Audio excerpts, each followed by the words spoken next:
ऋण 5 पूरे का घात 3 भाग ऋण 1/5 पूरे का घात 2। हाल में एक बार प्रश्न को फिर से लिखा गया है और प्रश्न लिखने के बाद अगले स्टेप में बराबर करके हल किया गया है। देख लीजिए, ऋण 5 पूरे का घात 3 को सेम लिखा गया है क्योंकि 3 विषम घात है और विषम घात होने से ऋण संख्या ही रहता है, इसीलिए इसको सेम टू सेम लिखा गया है।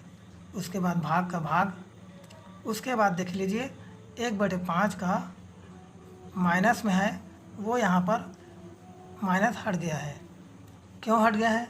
क्योंकि इसमें 2 घात लगा हुआ है और 2 सम संख्या है और सम संख्या का घात लगने पर माइनस हट जाता है, इसीलिए माइनस 1/5 का 1/5 हुआ है और घात 2 लगा हुआ है।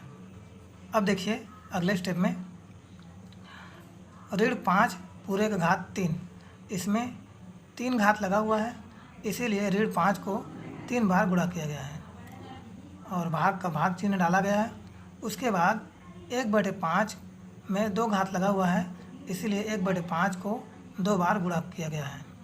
जितने बार घात लगेंगे उतने बार गुणा करने पड़ेंगे। अब यहाँ देखिए अगला स्टेप में ऋण 5 गुणा ऋण 5, इसको गुणा किया गया है। 5 पंछे 25 और ऋण गुणा ऋण करने पर धन आता है और धन को लिखना नहीं पड़ता, इसीलिए यहाँ पर लिखा नहीं गया है। और ये वाला ऋण 5 को ऋण 5 उतारा गया है और गुणा का गुणा उतारा गया है। उसके बाद भाग चिन्ह, अब यहाँ देखिए 1/5 गुणा 1/5 यहाँ पर गुणा किया गया है। 1 गुणा 1, ऊपर के 1 को 1 से गुणा किया गया है, 1 एकम 1 और नीचे के 5 को अगले 5 से गुणा किया गया है। 5 पंछे 25। अब देखिए यहाँ पर ऋण 5 गुणा 25 गुणा 25/1, ये कैसे हुआ? यहाँ पर जो भाग है वो यहाँ पर अगले स्टेप में गुणा चिन्ह में बदल गया और गुणा चिन्ह में बदलता है भाग का चिन्ह, तो उसके सामने वाला संख्या जो परिमेय संख्या होता है वो ऊपर नीचे होता है, अर्थात हर अंश बन जाता है और अंश हर बन जाता है।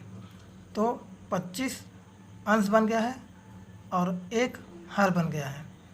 ये परिमेय संख्याओं के लिए भाग के प्रश्नों को हल करने के लिए ऐसा नियम है। अब देखिए अगले स्टेप में, ये तो गुणा हो गया, अब सभी का चिन्ह गुणा हो गया, तो इसको आपस में गुणा करना है। तो ऋण 5 गुणा 25 गुणा 25 और ये नीचे में जो बटे 1 है उसको बटे करके नीचे में लिखा गया है और बाकी सभी संख्याएं एक साथ गुणा होंगे। अब देखिए 25 गुणा 25 कितना होता है? 625। 25 में 25 का गुणा करने पर 625 आता है। और ये जो ऋण 5 है, ये ऋण 5 सेम लिखा गया है और उसके सामने का गुणा चिन्ह भी लगाया गया है और बटे 1 है उसको बटे 1 लिखा गया है। अब देखिए ऋण 5 गुणा 625 है, उसको यहाँ पर नीचे में हल किया गया है। ऋण 5 में 625 का गुणा करने पर 3125 आता है और इसमें ऋण लगा है तो ऋण चिन्ह लगाया गया है।